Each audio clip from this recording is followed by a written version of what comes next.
From the studios of Farm Journal Broadcast, this is AgDay.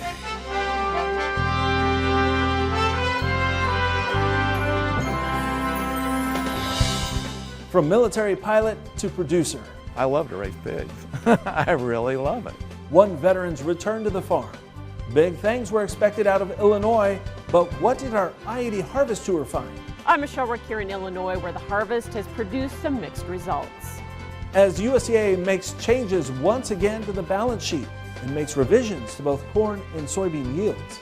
Probably the biggest surprise was the corn carryout. What they mean as harvest rolls to the finish right now on AgDay. Good morning, I'm Clinton Griffiths. We have several developing stories we're following this morning, but let's get right to the November supply demand report, which offered up some changes to yields. The USDA raising the size of the corn crop again. Now here's a breakdown. USDA putting corn yields now at over 172 bushels to the acre, with production forecasts at almost 14 billion bushels. That's up 35 million from last month. Soybeans now at 50.2 bushels to the acre. Forecasters specifically saying higher yields in Iowa and Missouri account for much of the change. Production, it came in at 4.35 billion bushels. That's up 33 million. The numbers about what was expected from the trade. Corn ending stocks were raised slightly to 1.18 billion, but below trade expectations, with soybean ending stocks raised to 220 million, which was above estimates. The bean carryout grew by about 20 million. That's roughly 5 to 10 million higher than the average trade guess. Probably the biggest surprise was the corn carryout. It only increased by 10 million, and the government left exports unchanged. Meanwhile, wheat stocks were lowered 5 million bushels to 571 million. That's the lowest level in 15 years. AgDay's Michelle Rook will have a further breakdown of the numbers along with market reaction coming up in analysis. Another big story right now, we continue to wait on final numbers from the midterm election, with the battle for control of Congress coming down to just a handful of critical races. And as we come on the air, some are still too close to call. The main states we're watching, Nevada, Arizona, and Georgia, where a tight contest between incumbent Democratic Senator Raphael Warnock and Republican Herschel Walker could go to a December runoff. Now, control of the House also remaining uncertain. Key farm state lawmakers, including House Ag Chairman Democrat David Scott of Georgia and Ranking Member Republican G.T. Thompson of Pennsylvania, were easily reelected. Republican Senator John Bozeman of Arkansas won re-election as well, while Georgia's Sanford Bishop and Virginia's Abigail Spanberger were among Democrats winning close races. The I-80 Harvest Tour is brought to you exclusively by Case IH. Case IH equipment is designed, engineered, and built by farmers. See their stories at builtbyfarmers.com. Harvest has gone quickly for farmers in Illinois this fall thanks to cooperative weather. 94% of soybeans are out of the field. That's compared to the 89% average. Corn harvest stands at 88% done, 3% ahead of normal. AgDay's Michelle Rook shares some of the results. The harvest season is quickly wrapping up here in Illinois, and it's produced some mixed and surprising yield results for farmers. In central Illinois, planting was late for Alex Head, and the corn was hit by hot, dry conditions during pollination, so the harvest was a pleasant surprise.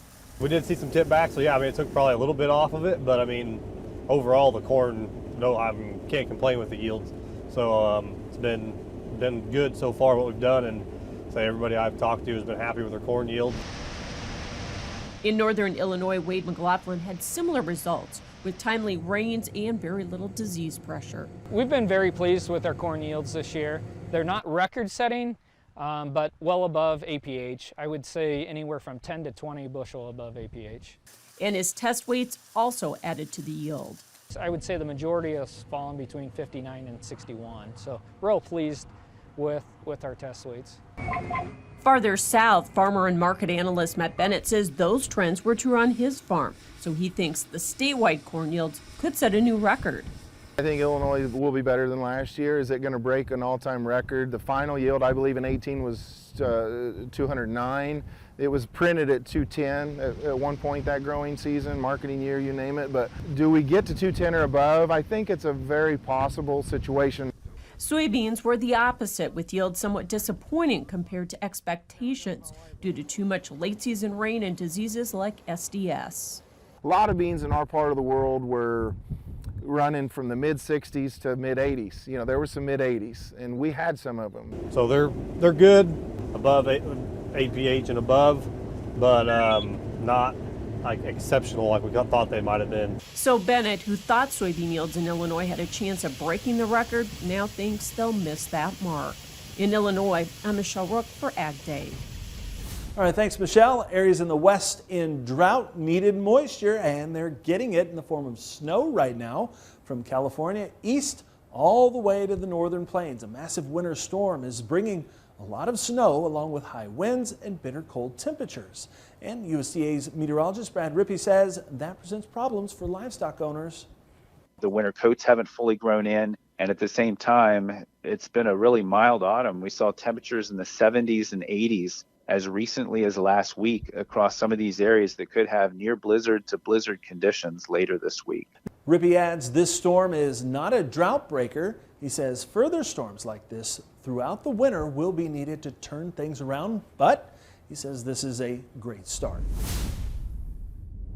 Happening right now, Florida is dealing with Nicole as the storm moves inland. Meteorologist Chuck Heaver of AgDay affiliate WNDU joins us with an update. Chuck.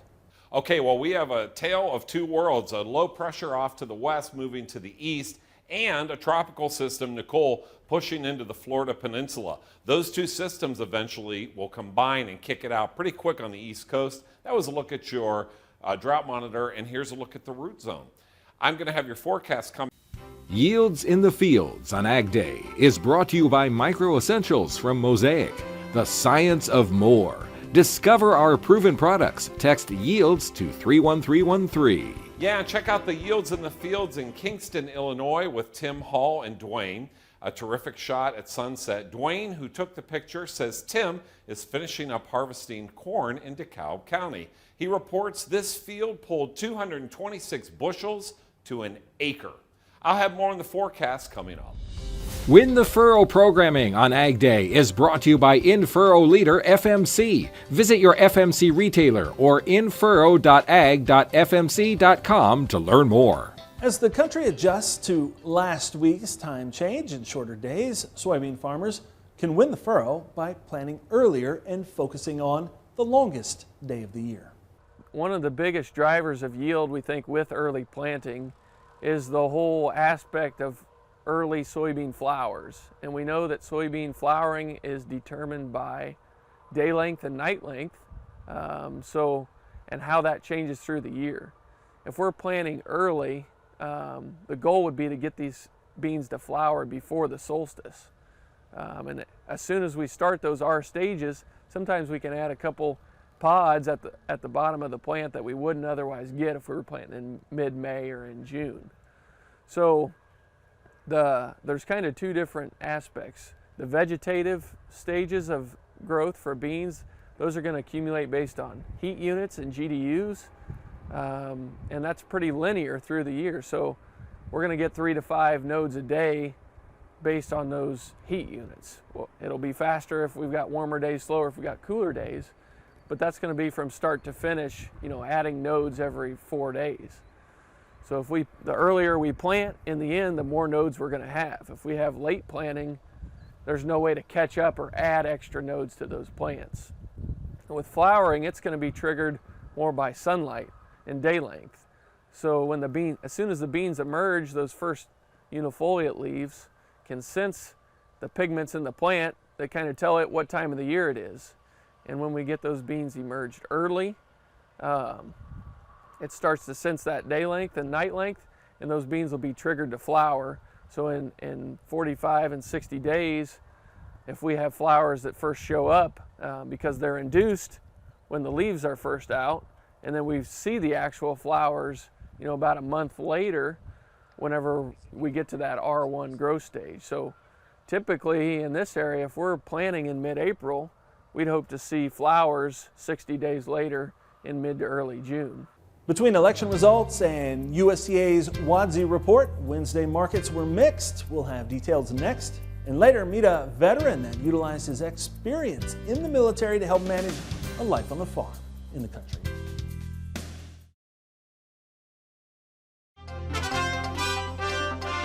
Corn, wheat, and cotton all lower following the latest supply-demand report.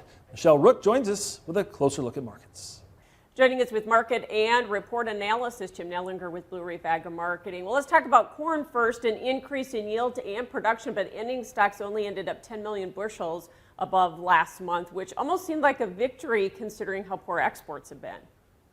Yeah, a little bit of a victory. If you remember back a month ago, the USDA did some pretty severe cutting on the export number. And so I think they felt for the time being they were in the ballpark. They didn't need to change that much more. And then, you know, you counter that with still pretty strong domestic demand here, both from a feed side and the ethanol side. And I think for this time in the process, the USDA kind of felt they were good, kind of staying, neutral as far as any major demand changes one way or the other.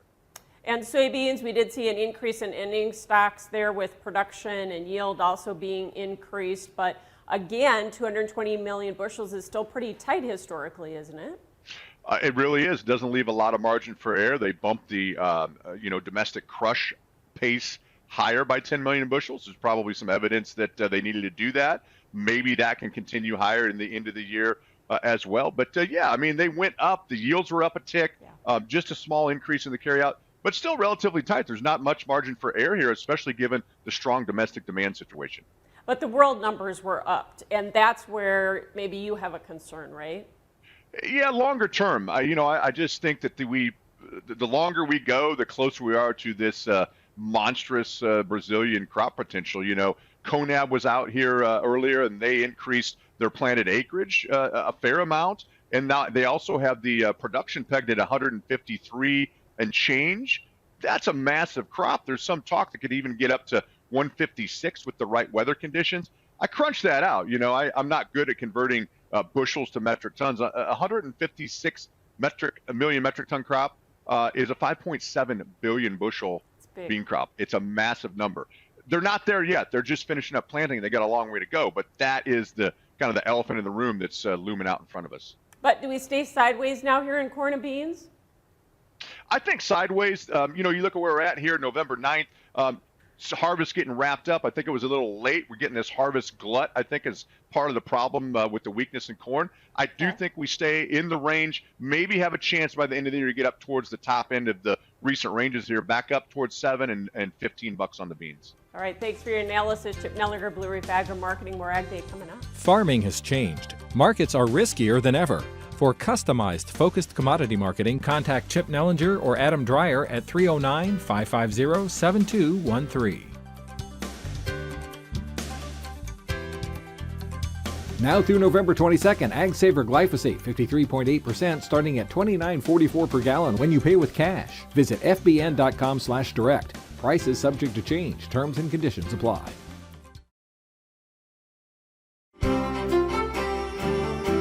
Well, like I said, we have a tale of two worlds. We have a low pressure system that's moving across the country. That's going to bring in this powerful cold front. And down to the south and east, we have a tropical system, Nicole, moving into the Florida Peninsula. Taking a look at the jet stream energy, you can see that system gets picked up. The cold front meets it and kicks it off the east coast pretty rapidly over the next couple of days, but it's going to lay down some precipitation on the east coast as the week moves along. Then we're going to see below normal temperatures on the eastern side of the United States, and it's going to be chilly. It's going to be about 10 to 15 degrees in the Midwest, below where it normally would be. Here's future radar, shows the storm Nicole pushing onto the Florida Peninsula, then going up into Georgia. It's going to lay down a lot of heavy rain in that area. There's the cold front. Those two things collide, and then it quickly gets pulled up and out of the east coast. Here's the wind gust forecast over the next 2 days. So you see the winds coming in association with that storm. Then those slide up the east coast. And so it's going to be a nasty day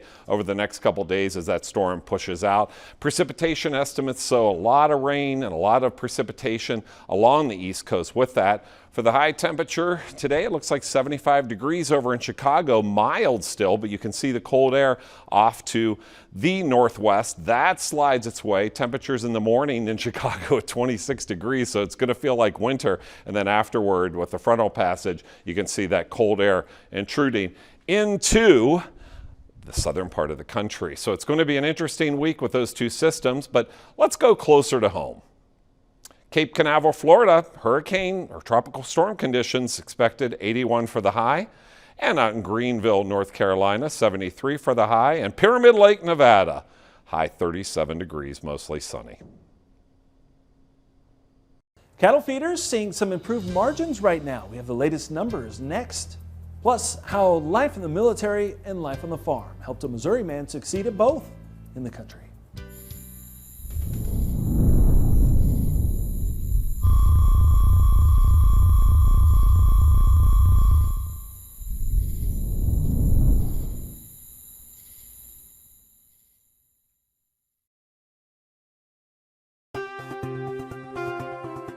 Cattle feeding margins are now through the $200 per head barrier for the first time since well before the pandemic. These numbers coming from the Sterling Beef Profit Tracker. Cattle last week traded for a national average of $152.75 per hundredweight. That's the highest price in 7 years, adding up to average profits of $207 per head. That's $20 per head higher than the previous week. Estimated beef packer margins were $70 per head, up $4 from the previous week and down 90% from the estimated margins a year ago. Fines could be coming to some ranchers in California for violating orders to cut back on water use during a water standoff last summer. Cal Matters reporting officials may impose a $4,000 fine on ranchers in Siskiyou County. It would amount to about $50 per rancher. A rural water association that serves about 80 ranchers and farmers in the area turned on their pumps for 8 days in August in order to divert water from the Shasta River. State and federal officials say the act violated an emergency state order and threatened the quality of the river. Now, one rancher who is also a member of the water association says violating the order was, quote, the cheapest way I could have got by. When you're to the point where you have no other choice, you do what you have to do, end quote. The proposed fine requires a 20-day waiting period or a hearing before it's enforced. Veterans Day is Friday as the nation honors those who serve. We'll hear from a Missouri veteran about how his time in the military prepared him for life on the farm in the country. Next.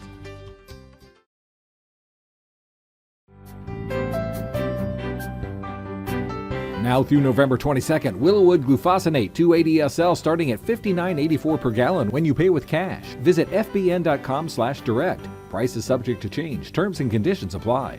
Tomorrow is Veterans Day, and as we salute all veterans, we want to bring you the story of one farmer who's led a life of service. As Farm Journal's Tyne Morgan explains. Strike up a conversation with Scott Phillips. I love to raise pigs. I really love it.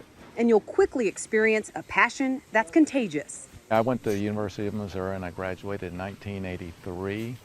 And I came from the farm here and started there and always wanted to get back to the farm. And with that, life took yet another turn. My dad was in the Air Force. He was Air Force Reserves, flew C-130s out of Richards-Gebaur. And I thought, well, I do love to fly. He says by the grace of God, he was accepted into the pilot program at the age of 26. But I finally got in the Air Force and I thought, I really enjoy flying. I still want to get back to the farm though. I was going to fly C-130s and out of Pete Field, the Peterson Air Force Base in Colorado Springs. And they had A-10s up here at Richards-Gebaur. Richards-Gebaur Air Force Station was in Belton, Missouri, only 40 miles from his home farm. And by chance, Phillips crossed paths with someone while in training one day. I just met a guy that looked like his mom just died. He looked like death warmed over. And I asked, hey, what's wrong with you? You look terrible. And he goes, well, I did not get fighter qualified. And I was sent here by an F-4 squadron. And I said, well, hey, if you want to, maybe you could take my slot on C-130s and I could maybe try and go fly the A-10 out of Richards-Gebaur. Just totally off the cuff there. Flying over Bosnia in a peacekeeping mission to other ventures as a fighter pilot.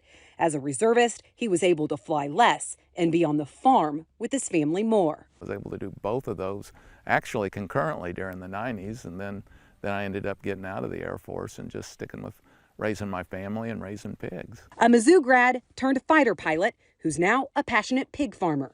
And he says farming and serving in the military are entwined more than you might think. A lot of people that are in the military grew up on the farm. I think there's just the sense of community, the sense, not a sense of entitlement, but a sense of sacrifice. All right, thanks, Tyne. And that's all the time we have this morning. Sure glad you tuned in. From all of us here at AgDay, I'm Clint Griffiths. Have a great day on the farm.